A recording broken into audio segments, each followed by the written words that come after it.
Hello, everyone. Thanks so much for tuning in to Student Affairs Now. I'm one of the hosts and founders of the podcast, Dr. Heather Shea. My pronouns are she, her, and hers.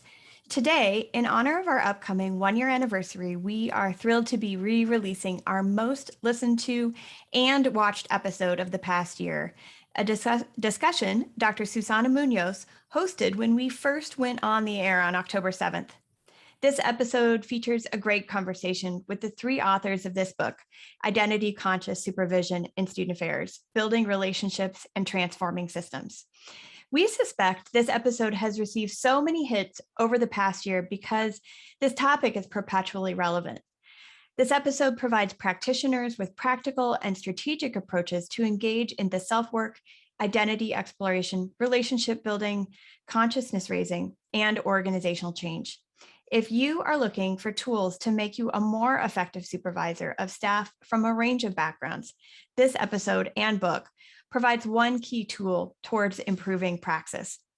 We hope you'll enjoy this rebroadcast of Identity Conscious Supervision in Student Affairs. Thanks for watching.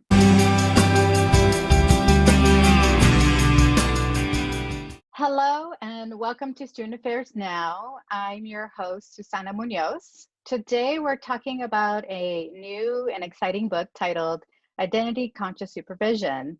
I am thrilled that today we are joined by the three authors, scholar practitioners, and generally just fun people to hang out with. Student Affairs Now is the premier podcast and learning community for thousands of us who work in, alongside, or adjacent to the field of higher education and student affairs.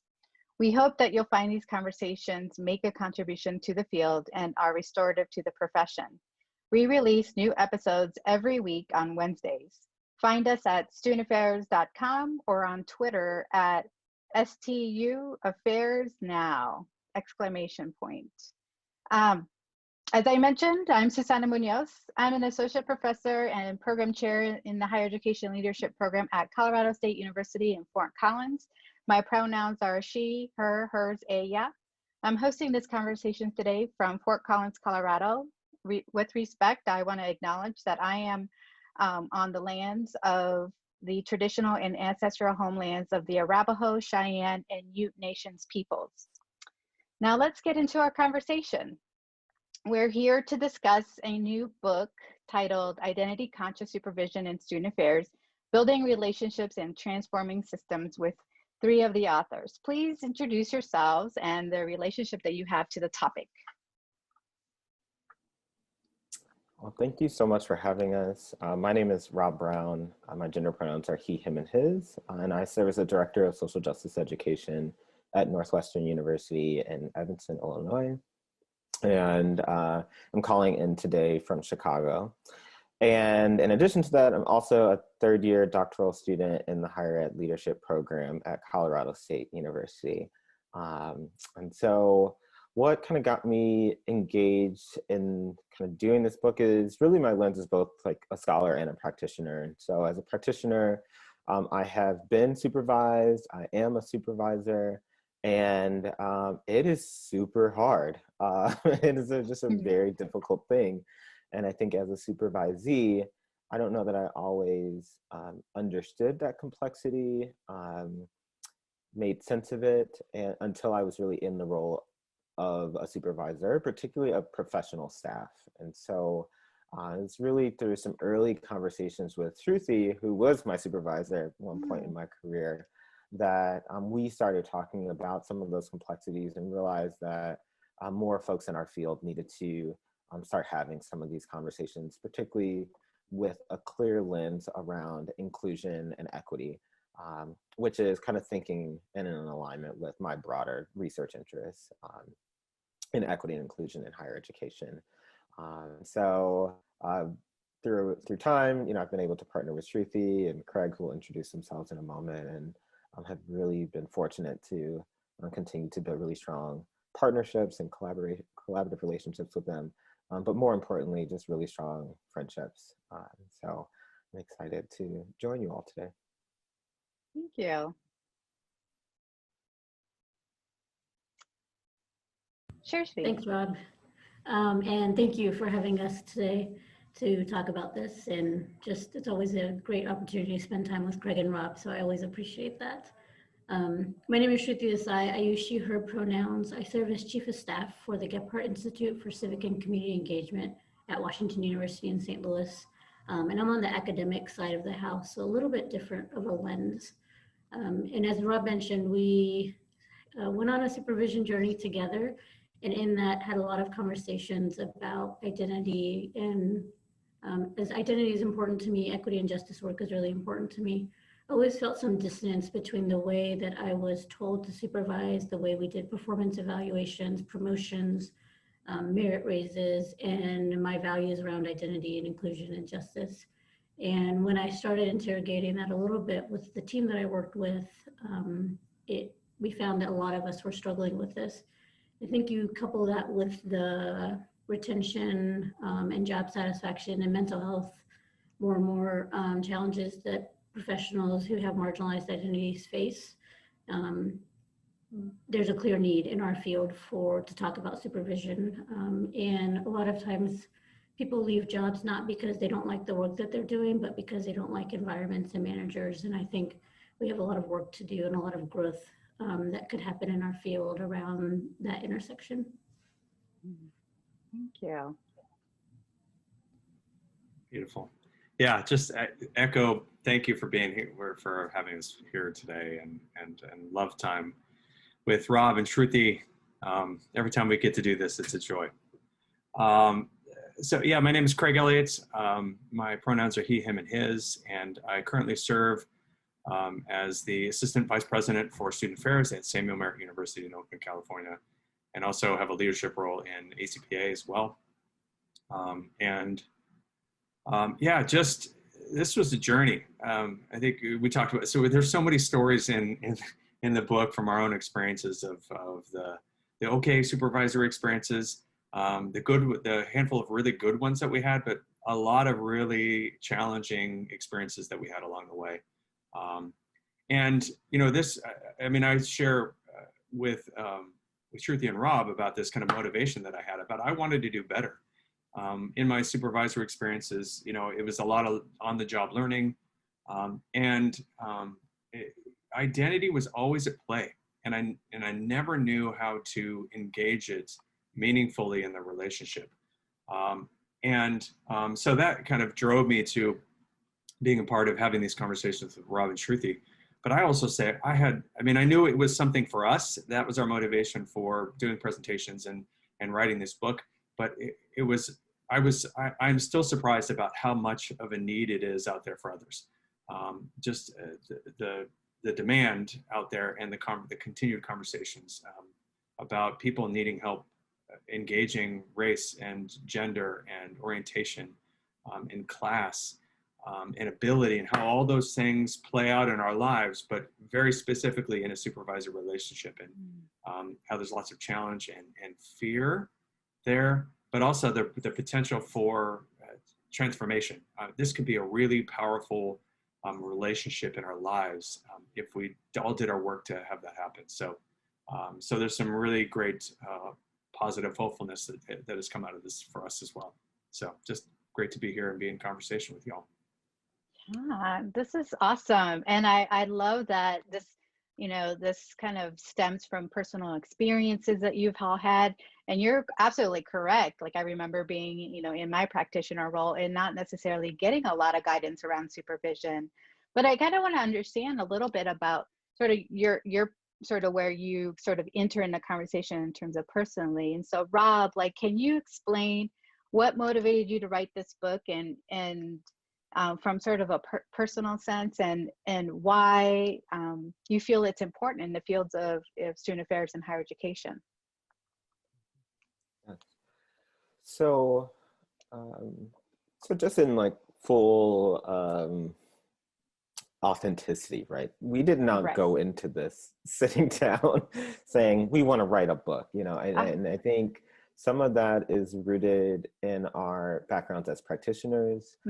Some of that is rooted in some class dynamics. I mean, just the notion of I'm going to write a book was not in my consciousness.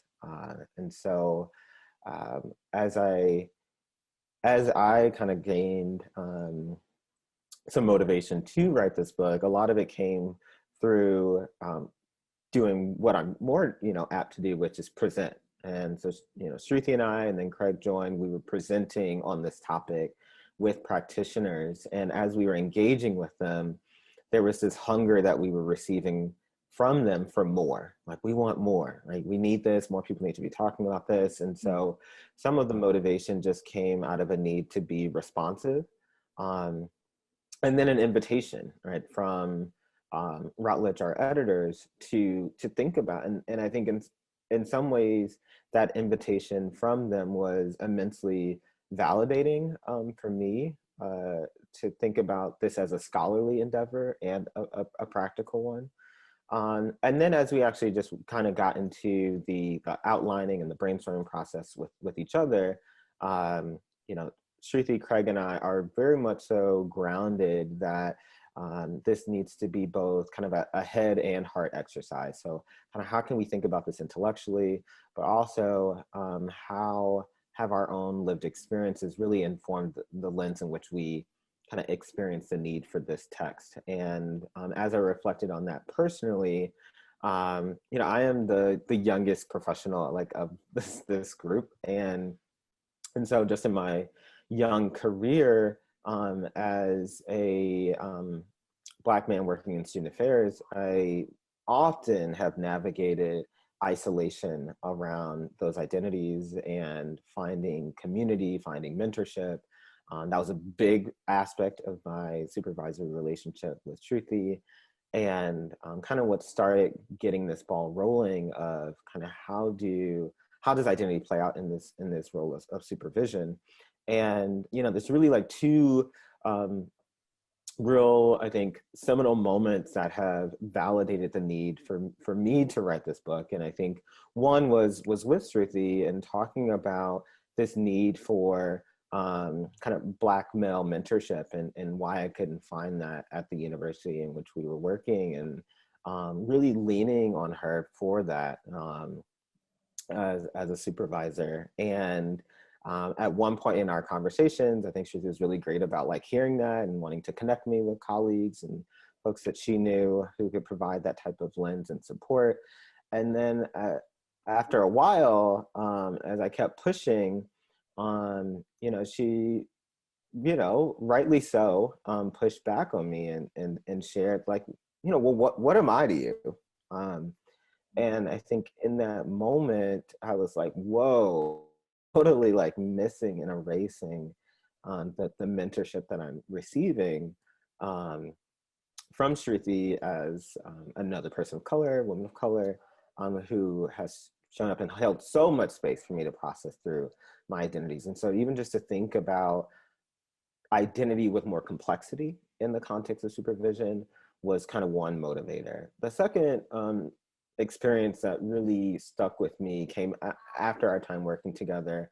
And I was working in multicultural affairs, where identity is so constant, as you work to support students and campus.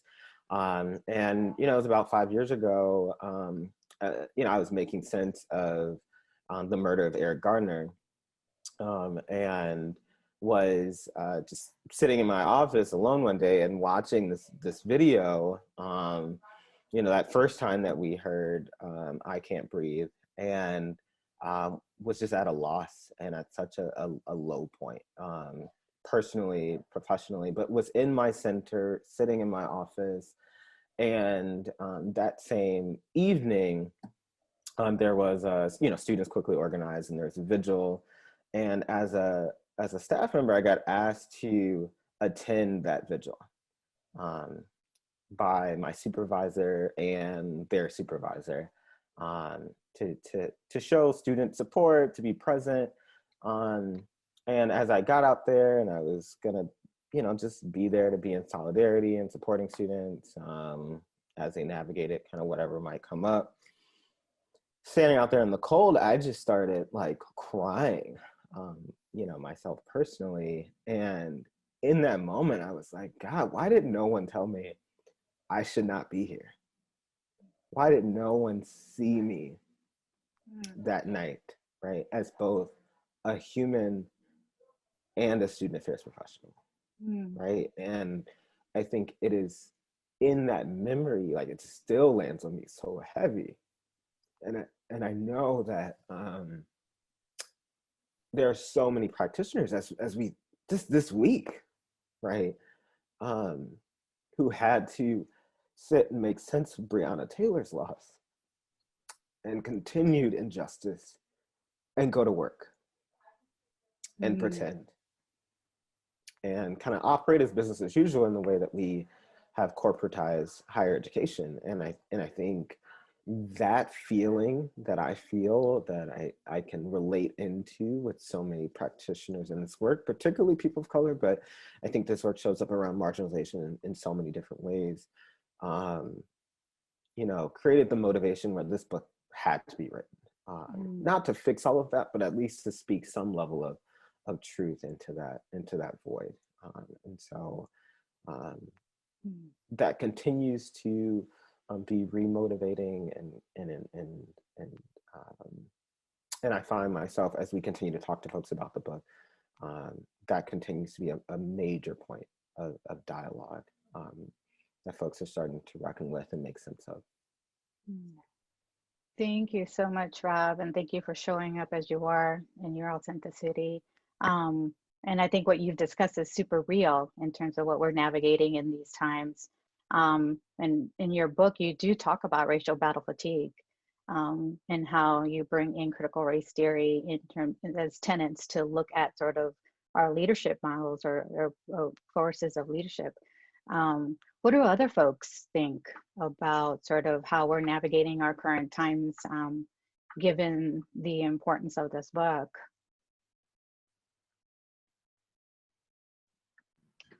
Yeah. Okay, I'll go next. So just, and Rob, just beautiful. I just want to acknowledge the emotions and the feelings and you know, I think we spent a lot of time together, and I'm still moved by that experience that you shared. And you know, I think it reminds me of, and you know, I appreciate how too we brought it back to Breonna Taylor about how like it has not eased up. And I don't know that it ever has, but I think in this last 5 years, it's been such a visceral experience of racism, and how that's infused in our country and in our campuses, in our profession, and just how omnipresent it is. And I think what I love about what Rob shared is that we're trying to, I think we had a vision, a hope, if you will, about bringing the humanity back to what we do and who we are in our roles. And there's no question that I think any of us here, and probably lots of our professionals, see our work as in connecting with students' humanity, but there's a clear gap in us connecting with each other's humanity, and often how our institutions see us as employees on our campuses. And I think, you know, same thing. It's like, you're here to do a job, go do it.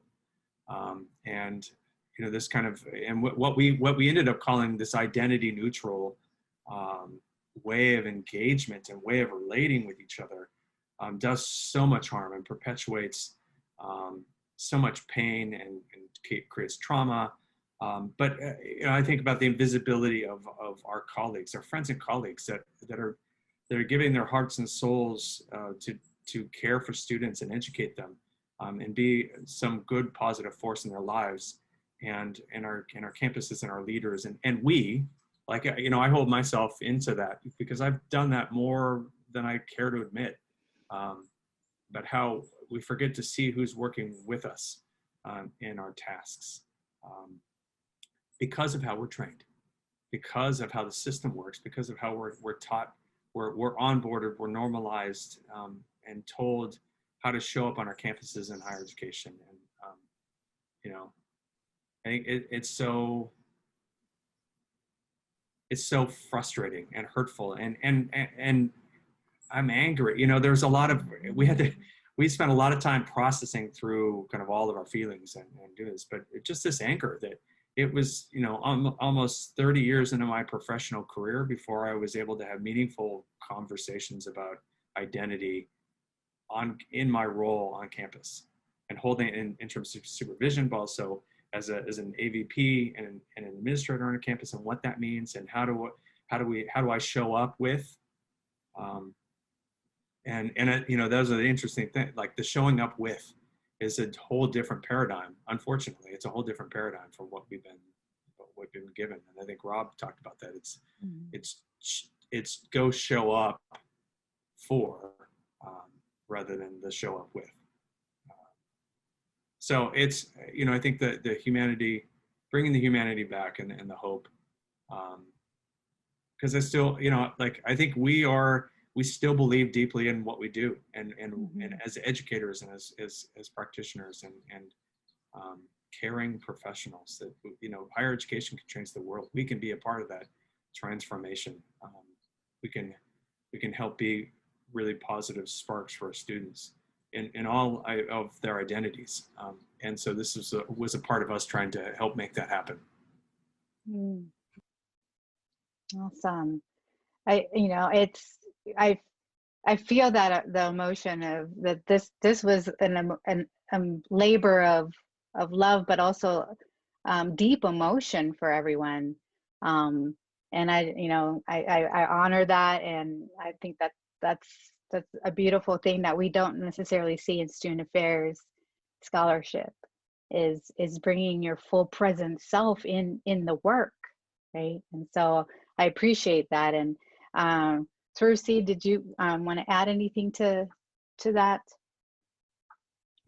Yeah, I mean, I think with the way Craig ended of just, we gotta find a way to get some hope. And I'm reading one of Brene Brown's books, and I know she's complicated, but talks about hope as a skill set. And I think we forget that. I think we just want hope to be this ideology or this intrinsic thing, but it is really a practice skill over and over again of, I gotta stay hopeful. And I you know, if I saw Craig walking down the street, I'd be like, who's this like progressive hippie white guy? And not even like engage in conversations, but being in relationship with him, I'm able to have a little bit of hope that there are white folks in student affairs who are doing the work, who are trying to change systems.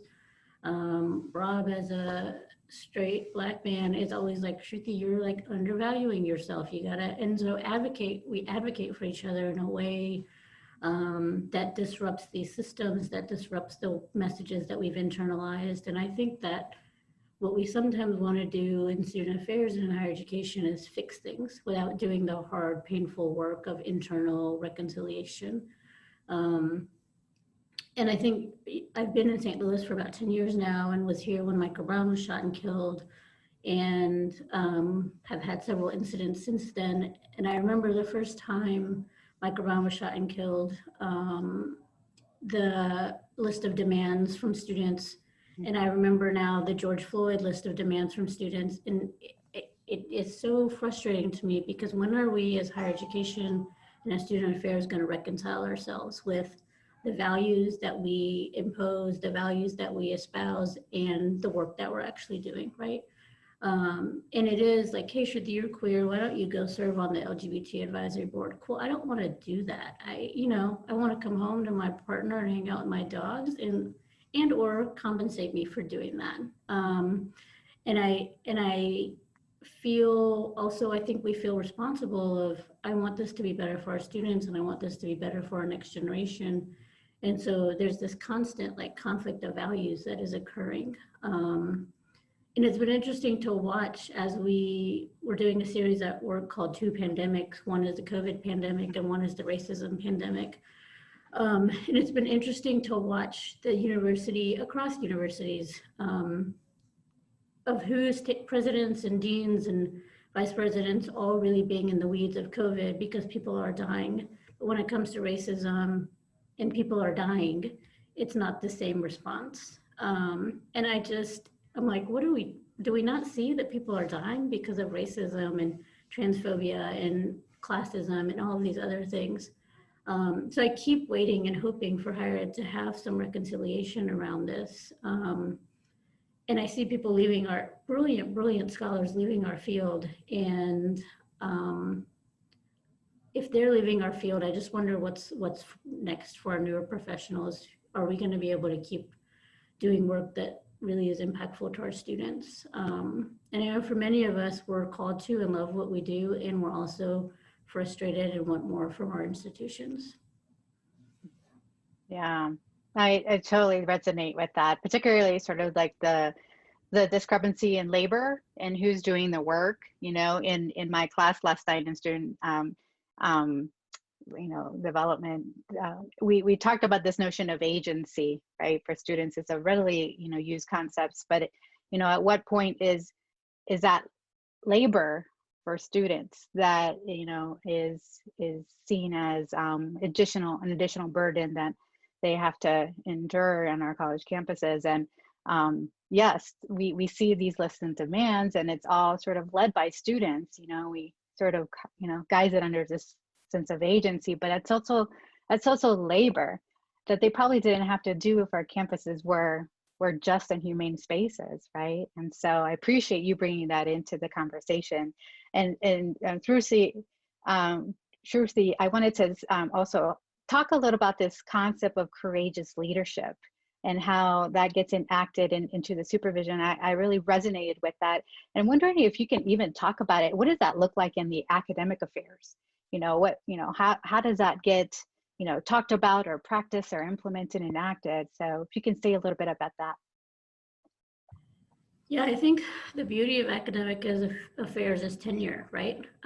Faculty just have more agency and voice, and because of tenure.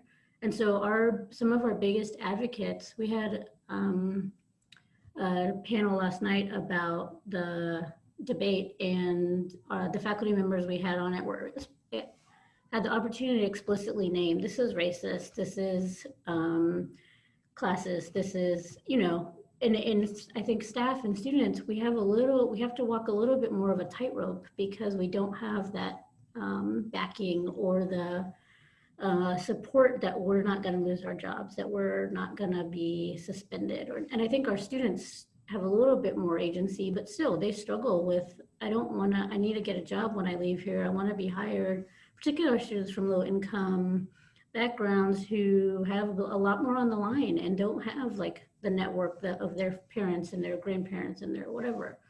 But I think when we can partner when student affairs and academic affairs can partner, I think there's a stronger voice that is given to some of these topics and some of the change that needs to happen on our campuses. Faculty have clear research and clear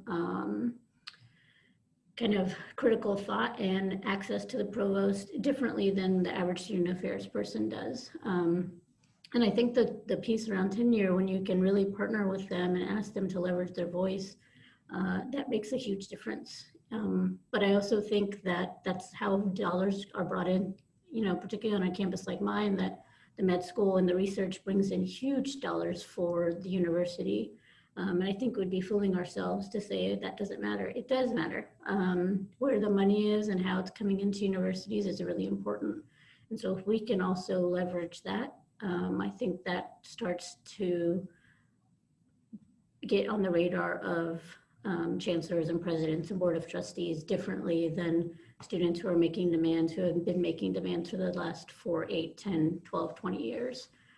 So I think if that's an area that I think universities can continue to grow and learn in.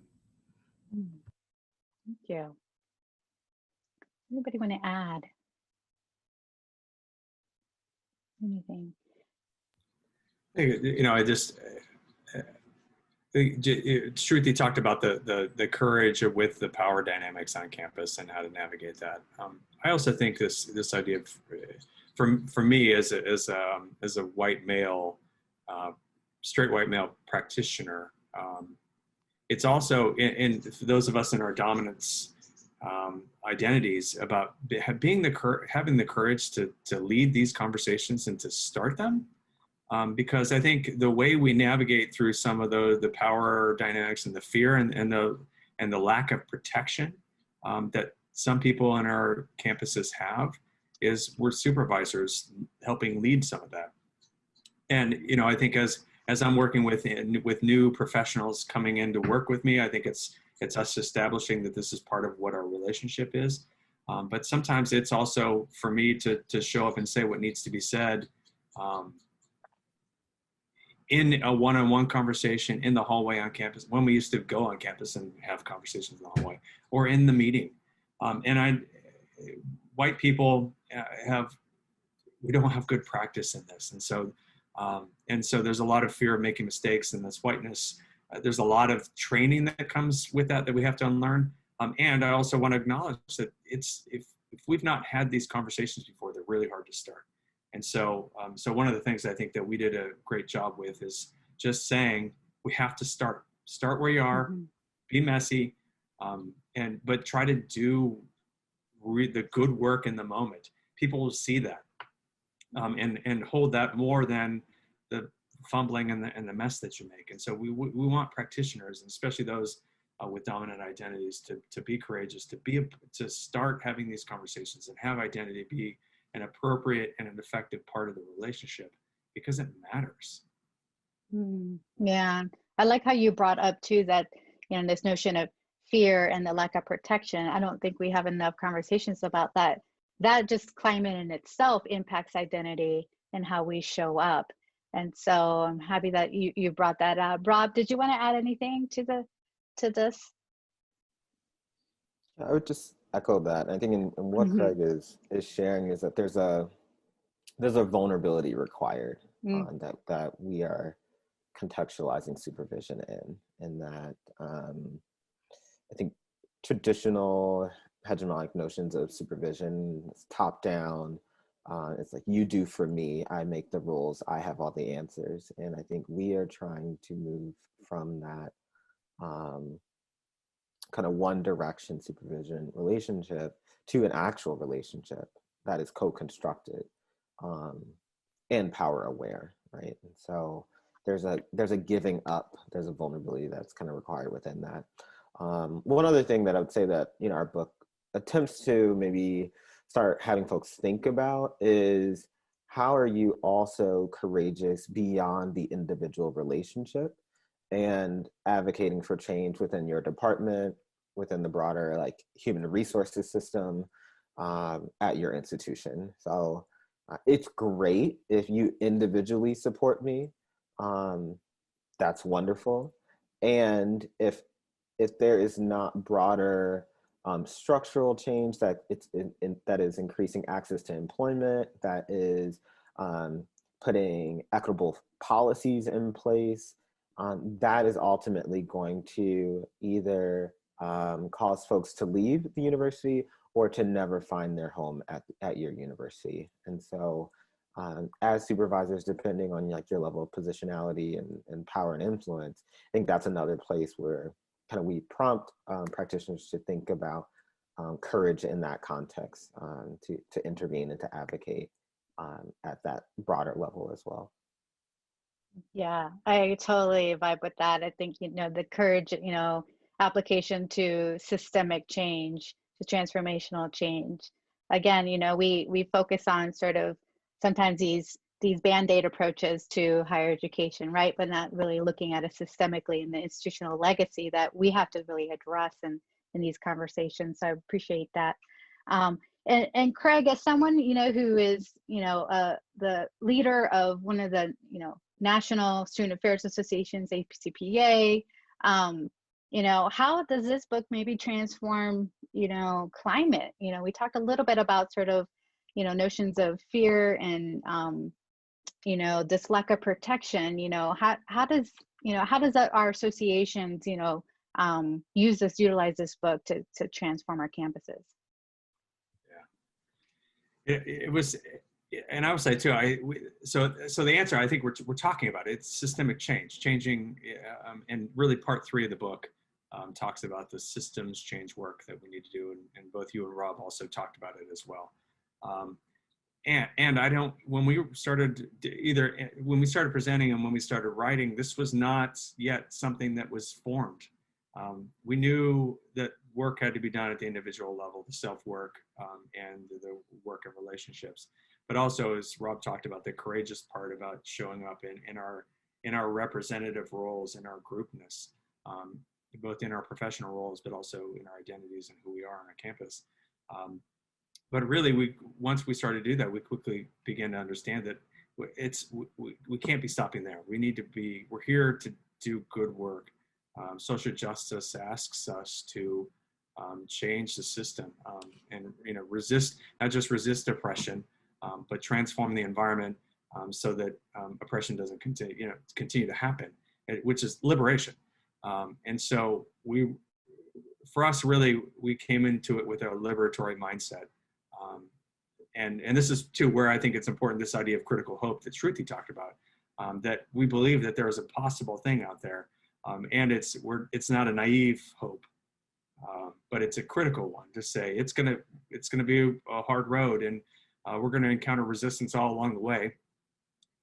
And I mean, you look at this week, last week, the month before, we're getting all kinds of resistance. And so how are we continuing to do our good work collectively, individually, but then collectively to create this change? And so I think that, this book gives us an opportunity. It is not the only way to bring liberation in higher education or on our campus or in our divisions, but it's a way. And we clearly saw the path that changing the way that we supervising from an identity-conscious way and authentically and vulnerability can lead us to create opportunities for that transformation on our campuses and in the profession. I think it's, connecting the work that we did here with the work that we've been doing in ACPA for many years. It started with Donna Lee and then continued with Stephen Quay and Jamie Washington and myself, and then Vernon Wall now.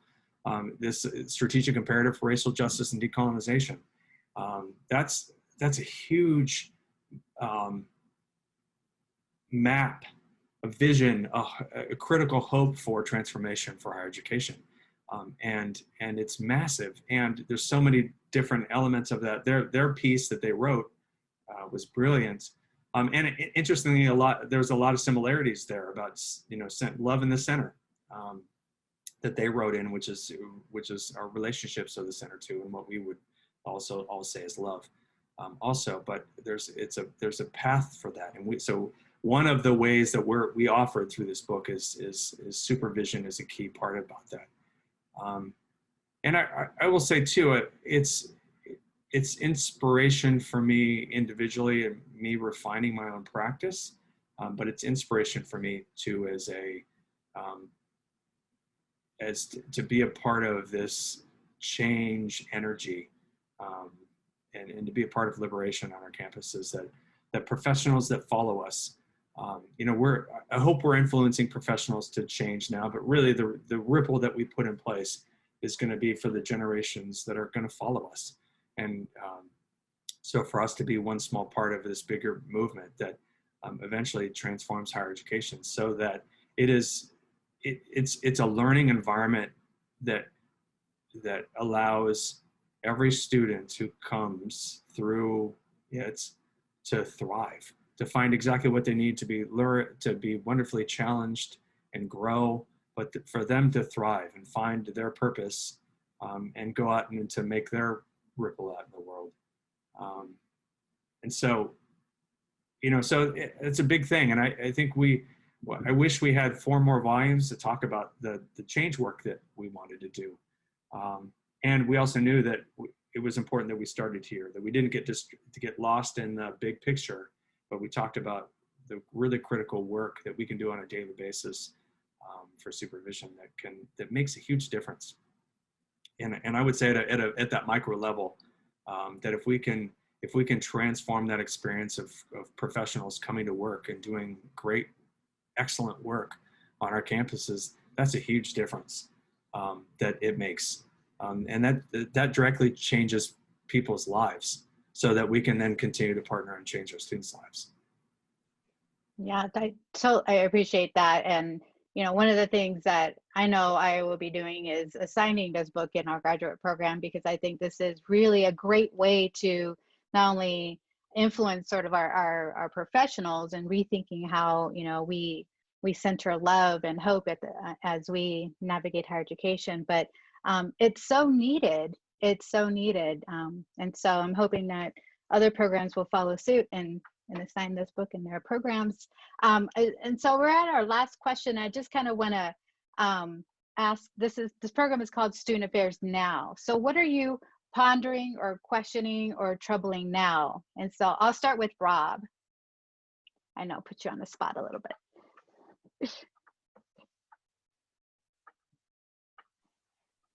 Thanks for putting me on the spot. Yeah, it's all love. So, I know. A lot. I guess I'm trying to track my energy as I trouble is definitely up for me now. But beyond that, I think about how do we have the work that we are doing in higher education truly responsive to the voices of our students and our youth, knowing that is who will fill the halls, the Zoom rooms of higher education. And so much of what I am seeing and hearing from them is this statement that things do not have to be the way they are, which is, I think, just a powerful statement of resistance, but also a statement of hope and possibility. And as I reflect on my work, as I engage with those students, as I engage with other scholars and practitioners, I am often wondering and pondering kind of what in our ecosystems within higher education doesn't need to be the way it is now. And realizing that is something that we have control and agency around, right? And so what comes up in that context is rejecting fear at times, that sometimes comes up, rejecting the unknown, and how that comes up, rejecting scarcity, that puts us into these false binaries of choices that we need to make. And then really leaning into possibility, and the wisdom that we can learn both from youth, but also from elders. Right? There are folks who have done this work before.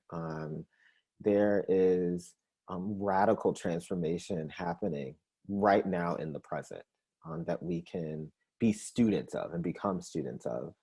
And so that's really where I'm investing my energy, is kind of where am I seeing radical truth tellers, folks engaged in the practice of transformation, folks engaging with a sense of kind of radical hope.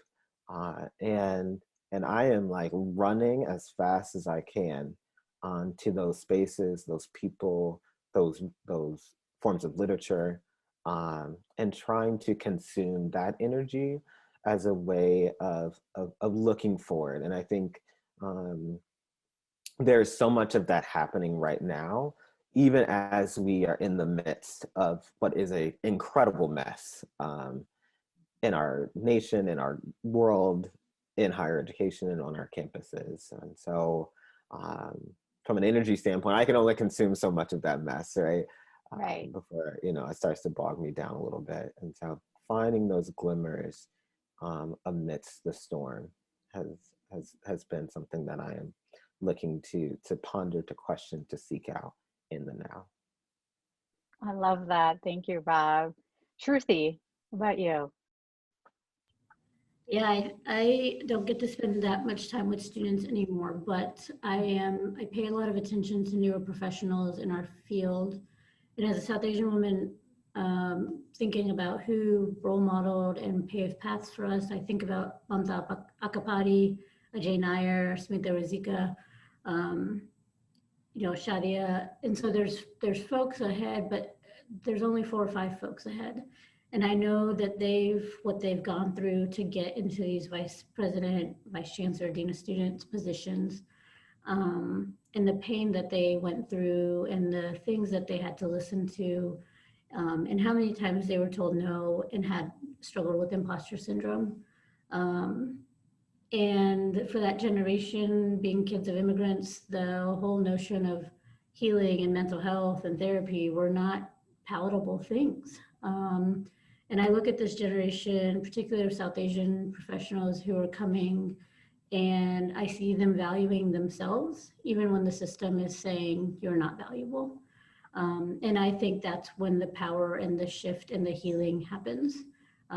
Because we've done our own work, because we are investing in ourselves, because we know that there's a lot of lies out there around who matters and around whose work matters, and how people are compensated, and who gets promoted and who gets published and who doesn't. And I think people are finding, particularly, I'm not that old, but particularly the generation behind me, who's saying, yes, and I still matter. Yes, and I'm still going to get published. Yes, and I'm still going to get promoted. And I'm going to keep putting one foot in front of the other. And I think that that's really powerful. And I think that's going to help us help students, and increase our retention and increase our pipeline for students from low SES, and students of color. And that's hopeful. And I keep waiting, and we'll keep waiting for a reconciliation. But the generation behind us and the generation ahead of me gives me hope that this reconciliation, for higher education is coming. And it's going to be one way or another, either through our finances, through our board of trustees, through enrollment dips. It's going to become more than just we need to do diversity inclusion work. It's going to be, in order to survive, in order to be relevant, in order to admit students and get students here, this has to be in the ethos of what we do day to day. And I am excited about that. And I see institutions already moving in that direction, and sometimes taking a few steps back, but continuing to fight and move forward, in those ways. And as presidents retire and new presidents come along, there's going to be some change, and I am really excited about that. Thank you. I appreciate that. Craig, how about you? What are you pondering? Yeah. So I would say I appreciate what Shruti said about the pandemics. And so I'm pondering about how do our institutions engage the pandemic of racism and the pandemic of sexism and misogyny and the pandemic of trans oppression, and the others with the same kind of resources and the same attention and the same fervor that they've done with the pandemic of COVID. And I know we're struggling to keep balance with that it's easier for us to engage about the health crisis of COVID than the health crisis of racism. And so I'm wanting us to bring equity, bring that same kind of attention to addressing racism, and sexism and transphobia and hate of all kinds on our campuses, with that same attention. And I think it also reminds me too that I think, so I'm wanting professionals to be a part of those efforts, and there's so much we can do right now. So it also reminds me of do what you can. We all have spheres of influence, as Beverly Daniel Tatum talks about. So use your sphere of influence to make a difference and to create that change work. And for those of us that are supervisors, there's work there for us to be able to do. For those of us who are being supervised, all of us are being supervised by somebody, we can then begin to initiate those conversations, and to bring about this critical hope and this critical liberation that all of us have talked about. Our students deserve this, our upcoming professionals deserve this, our campuses deserve this. And so just for the call to action for all of us to show up and start addressing all of these pandemics, not just some of them. That's brilliant. I love that there's reconciliation towards liberation, finding glitters of hope and really addressing that, the pandemic of racism. I think those are awesome last thoughts. I am grateful for all of your time today as guests on Student Affairs Now. You can receive reminders about this and other episodes by subscribing to the Student Affairs Now newsletter, or browse our archives at studentaffairsnow.com. Please subscribe to the podcast and invite others to subscribe, share on social media, or leave a 5-star review. It really helps the conversation like this reach more people and build a community so we can continue to make this free for you. Again, I'm Susana Muñoz. I want to really thank our fabulous guests today and everyone who is watching, listening. To be kind to yourselves and make it a great week. Thank you.